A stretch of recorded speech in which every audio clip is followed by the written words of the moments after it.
Hey, how's it going? Hey, everybody. Welcome to our channel, Yes. This is Terrence and Jill. a God-Ordained Union. Yes. And we are here. We are here to help promote and increase kingdom marriage. Yep. So if you are feeling like, where is my soulmate? Why isn't he or she coming? I'm ready. I'm feeling it. I'm getting frustrated. We understand. You're on the right channel. This channel was actually developed because that was our story, and we met each other. I was over 50 when I walked down the aisle. Never had children, never got married, and so we didn't settle. That's our story, and so our mission is here on this channel is we believe in God-ordained unions. We believe that God can give you marriage if you want it, because He ordains it. And so we just want to motivate you, inspire you, help you do some introspection, some soul care, so that you can be positioned for that person. Yes. All right. Catch us every Tuesday. Yes. 7 Tuesday p.m. 7 p.m. 7 p.m. 7 p.m. Eastern Standard Time. We go live. So subscribe and turn on your notifications. Yes. And yeah, make sure you share our videos, comment. We want to hear from you. If you're new to the station, please go look at our first 5 videos. Yes, go learn look. how we got started and learn how we started to evolve into where we are today. Yes, yep. So, yeah, I'll put the video up here. Our very first video of, yeah. That's 4 years ago. Yeah, it was 4 years ago. So, yep. All right. So today, I guess a lot of people want to know, like, what goes into a man's mental, into his psyche, into his emotions between the time he meets you and the time he proposes. Like, what is that process? What is it? Because sometimes, like for us, for me, it came. I feel like it came out the blue. I had no idea you were going to propose to me. I don't know what I did. I don't know what I did differently in the past. Where I mean, I know it was, God has this, what He does divinely. But I remember back in the day when I would look at people and say, well, wow, what did she do for him to want to propose to her? Like, and then it happened to me. So I'm just curious from a man's point of view, and then even from you personally doing it to me, like what was that process? So we're gonna give you 6. So you're gonna, because I don't know what they are. Yeah. You're gonna give us 6 steps that lead a man to want to propose marriage, and it's usually these steps what it did for you. So jump in. I'm ready to hear this. No doubt. Well, the first thing I want to say is you have to understand that every single relationship, every 2 people are different. Okay. So what happens with each individual relationship is just going to be whatever it is that God puts into their journey. Gotcha. But I will say this is going to be very, very simplistic. Okay. And it's going to be very generalized, but I believe you're going to really like these 6 steps. Okay. So just so you'll know what how he's saying it and what he's what his thought process is. Okay. So the first one is getting to know each other. That's when you first meet. Okay. That's the dating process. And there's a couple things that is happening during that process. One is, again, you're building a connection. 2 is you're sharing experiences and things that you've done in the past. And 3, you're trying to build some type of communication and trust. Okay. So you want to have that, because you got to have the trust in the beginning to know that you're setting the foundation on something that you want to stand on. Okay. Now, I will say this. Please be careful and don't send your representative when you first meet somebody. So this is all under number 1. This is all under number 1. Just getting to know the person. It's the dating phase. It's when you first getting to know somebody. It's getting to know somebody. The authentic self. I'm going to tell you what some of the things that I learned when we was in our dating phase that told me, yes, I want to move to the next step, or I want to go to the next level with her. And one is, and I kid you not, is that I learned that I want to see her again. Yeah. Now, for those of you that don't know what I just said or understand what I just said, now you got to go look at the other videos. He's but been saying it. I will say this. I've said this from day one. on the first date or when I first meet somebody, I'm not interested if she's going to be my wife. Okay. I'm interested if there's an interest in me wanting to see her again tomorrow. Okay. I just want to know that we had a great time and that, yes, can I ask her out again? Hopefully she's going to say yes. Hopefully she feels the same way, that she laughed, she had fun, all these things, okay? But not only did I learn that I wanted to see her again, one of the other things I learned is that during our dating phase, I learned that we're both givers. Okay, so you learned some things. We had to actually learn together how to receive. When you have two givers together, one of the things you got every day, one of you are either giving or receiving. So we had to go back and forth. Okay. And an awesome example of that is, just to set the tone, the stage, we started dating during the pandemic. So a lot of things were closed. Okay, we couldn't go to a lot of different buildings and stores and so forth. So the great thing about that opportunity for us, I believe, is cooking. We started sharing cooking responsibilities. You know, one day I cooked breakfast, one day she cooked breakfast. When we first started, she was doing the cooking, okay?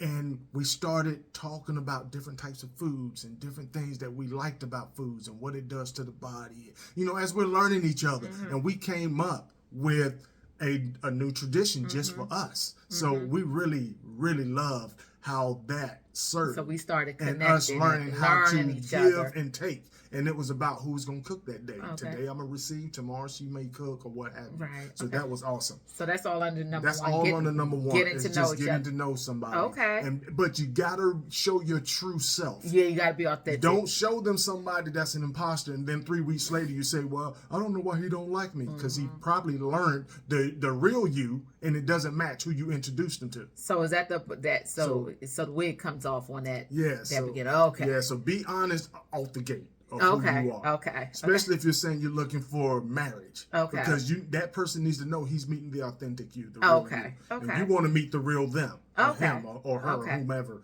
Okay. The next one is Number two is deepening the relationship. And what we mean by that's where you start really sharing your vulnerabilities. And in this stage, and that's where you also meet the family and the friends. Okay. Now, you don't have to meet them all. Okay. But I will share 2 things that I learned in this that was important for me. One was Jill shared with me a vulnerability. She was going natural with her hair. And she wanted me to know that and was sharing with me what types of things, that motions that would take her through and stuff like that. So I was able to say, oh, okay, I got you. Yeah, that's cool. You know, there was even a time when she said, I'm thinking about putting braids in my hair. What do you think about braids?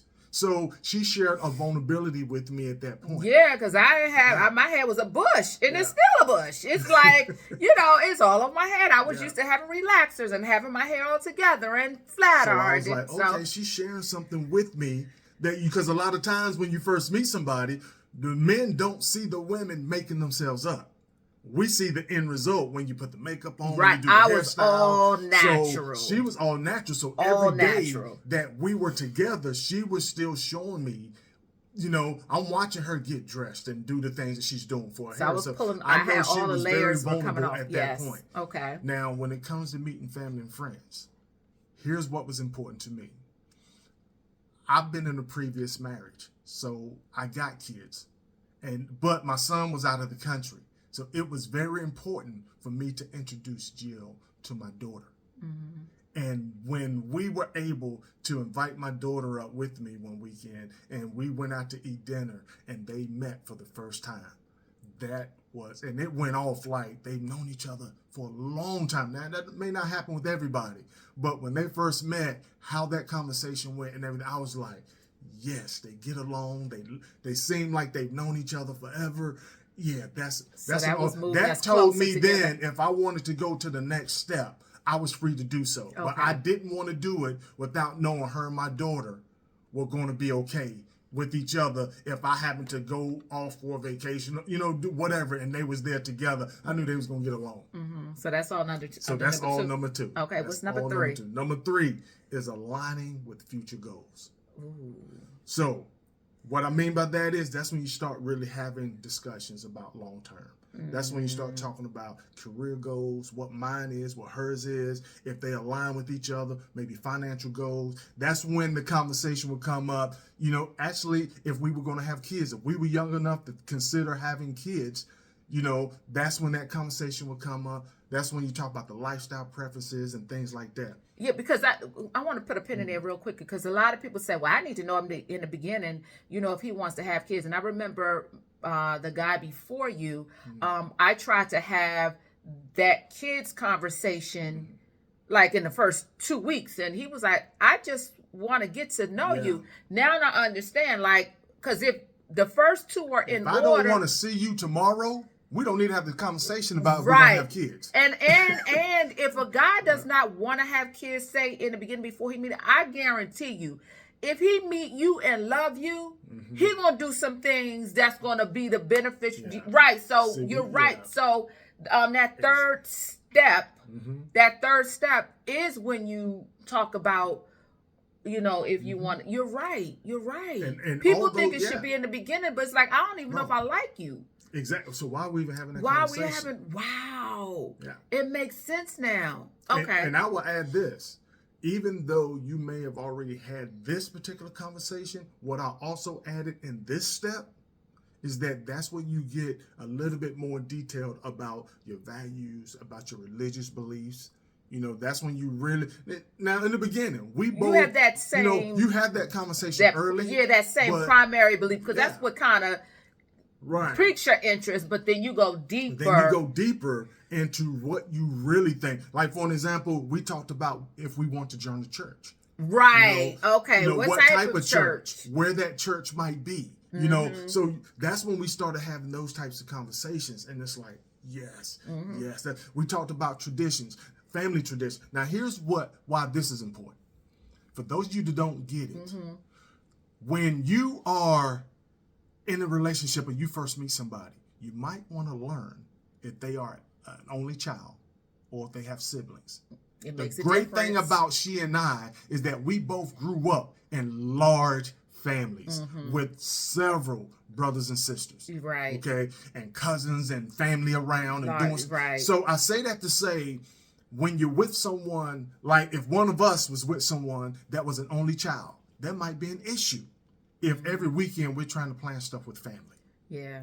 Because they're not going to want to do it every weekend because they grew up alone. They got all of the attention themselves. They're not used to sharing or saying, I need to sacrifice what I was going to do and go hang out with such and such because we're celebrating a birthday or anniversary or what have you. So if number three is those deeper, and you start to connect on a deeper level, like we share family values, it's with the same upbringing. We have our same religious beliefs and really going deeper. So one of the things that she and I started doing, we started visiting.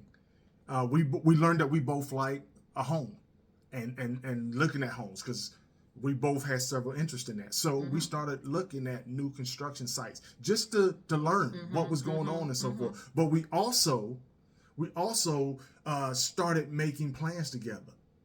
You know, we went to the beach, made plans. 3? Yeah, this is thing number 3. But here's the big thing that we did. We switched our career. I ended up getting off the floor at my job because she had already told me when she gets married, she wants her man to be home at night. She didn't want to be home by herself. So I switched my schedule at work so I can be home and be there for her so we can spend more time on a joint schedule together. Now, so you starting to make adjustments. Yeah, I started to make adjustments and to you. And here's the thing. You started making adjustments to me too. And I'm going to share what that is right now.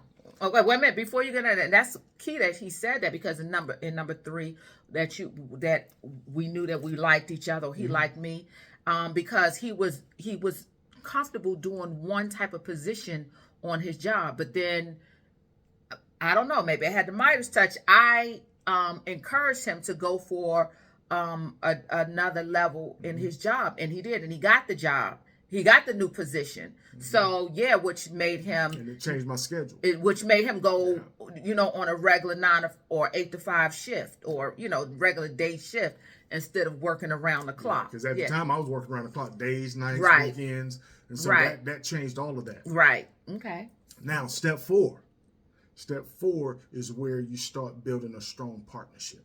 Okay, and what I mean by that, that's when you start supporting each other. You know, she had a company, a business already when we met. So I was supporting her business. We even had a conversation where she asked me if I wanted her to just dissolve her company. And I said, no, God gave you that company. You got experiences and ties back in that we're going to still use in the future. So there's no need to let that go. But we started partnering where I had a past in real estate and he wanted to get into real estate. And so he got his real estate license. And so we formed a new company. We joined. Then we formed this YouTube channel.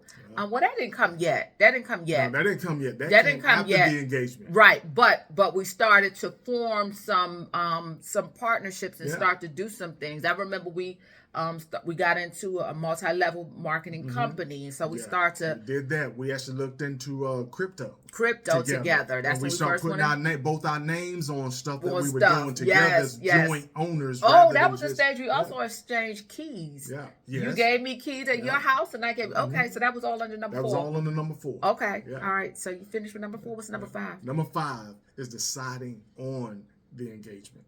That's when you start, giving subtle hints to each other. That's where you start, ring shopping and he might ask you your ring size and you be like, and you start planning we start in our head planning the proposal. Now here's the thing with this. Here's what was awesome with this. We just happened to be out. The pandemic started lifting up its restrictions. And we were able to go to a jewelry store that just because it was nothing to do. Yeah, it was nothing to do. We were just in the area. We said, let's go to the jewelry store. But while we was in the jewelry store, the jeweler, of course, is asking us a bunch of questions and stuff. But she's giving them answers. And I'm thinking, wait a minute, I need to listen. Because there's going to be a time where I might need to know her ring size. And I might need to know what actual type of ring she wants. And she was really going in. This is stuff I'd never heard before about a ring. Yeah. And I'm listening and I'm learning. I'm like, okay. So the fact that we was long distance, when I finally got back home, I started Googling some of the stuff that she shared, and started learning more about it. So that's what happens during that stage, though. That's stage 5. Yeah, and stage 5 is when the women get perked up, like, "Ooh, girl, he asking my ring size. He looking at. I think he. Ooh, okay." And number 6. Number 6 is the actual proposal. Now that's when you're trying to create the moment. As the guy, we're trying to say, okay, we done planned it out. Now we know what's going to. Now here's the thing. I will say this as a disclaimer. I proposed on a day that I wasn't ready to propose. I was ready, but I had a plan for another date. She and I had a great day. And in that day, we had a conversation when we got home after we ate dinner. We're just having a conversation, getting ready to look at some TV, some movies.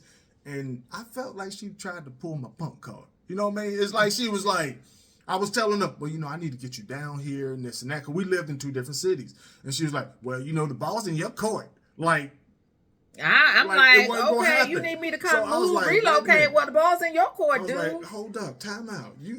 What you trying to say? I ain't serious? So I had already had her ring wrapped for Christmas. So I had to go get it, let her know, look, you ain't just talking to anybody. You ain't finna put me out like I can't step up to the plate. And I proposed right then. Yeah, that was December 12th. And we had it was beautiful because we had many opportunities during that day. We had went on the top of the mountain, hiking on the mountain. We went to a restaurant for breakfast, lunch, and dinner. A really quaint, intimate restaurant for dinner. It was so many opportunities for him to propose. Yeah, if I was going to have it set up at a certain setting, we was in 3 different places probably that day, 3 or 4 that would have easily been a place to propose. Right, but it was so casual in our pajamas. I was there for the weekend in our pajamas. I was watching Run's house, and we were just in our pajamas, and he comes out with a ring, and I'm like, what the heck? And so yeah. Now, let me share this with you. This is for all women that see this. Men have a concern that when we propose, and she and I had this conversation well before I proposed. So she knew of what I'm about to say. But I say, when we propose, answer the question before you go celebrating, jumping up and down and running around and asking questions. Because we're on pins and needles waiting to hear the yes. And I kept telling, and I told her that. I was like, you know, the worst thing can happen is a man put himself out there and propose. And then you ask us 100 questions. Mm-hmm. Yeah. And guess what she did? I asked 100 questions. But it was because it was so random. It was so off. But that's what it takes to...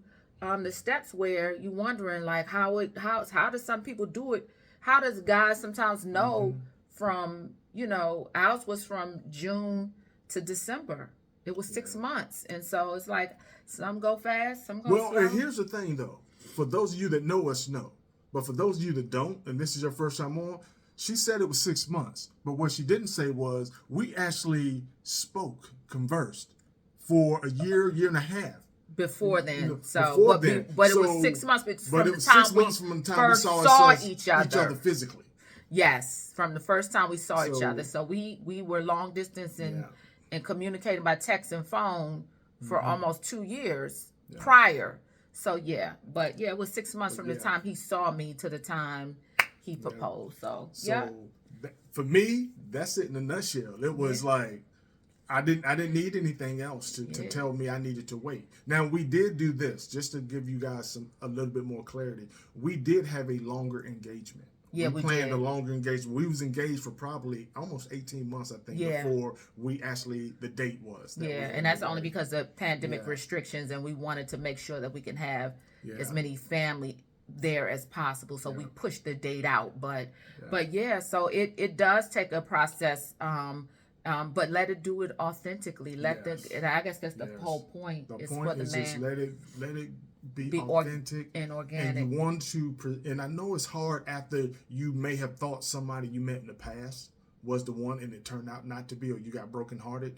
But to be honest, the truth of the matter is you have to be willing to put yourself out there like it's the very first time, with vulnerability, with being able to share things. Relax and authentically you. Yes, you got to be your true self from the beginning so each person know they're meeting the real person. Yeah, and that's where the connection and the deeper connections and the deeper connections and all of that happens. And here's something that I think was also important. We had a conversation before we met physically that we would do our best to not start something that we couldn't continue throughout the entire relationship. So I didn't bring her roses every time when we first met. And then all of a sudden I stopped bringing her roses when we got married. You want to be consistent and do something long term. So many marriages, you hear people talk about that. Well, he just don't do the same thing he used to do. Well, I do my best not to do that. Yeah. So the process was, so there it is. Yeah. So I hope this has been informative to Don't you. rush him. I hope this has been Don't rush him. So please. Because he's setting it up. He's taking it all in. And it's all what he sees. It's all what he feels. It's all how it goes for him. For the woman, it may be something different. She may have 6 totally different things that she thought was different steps or phases.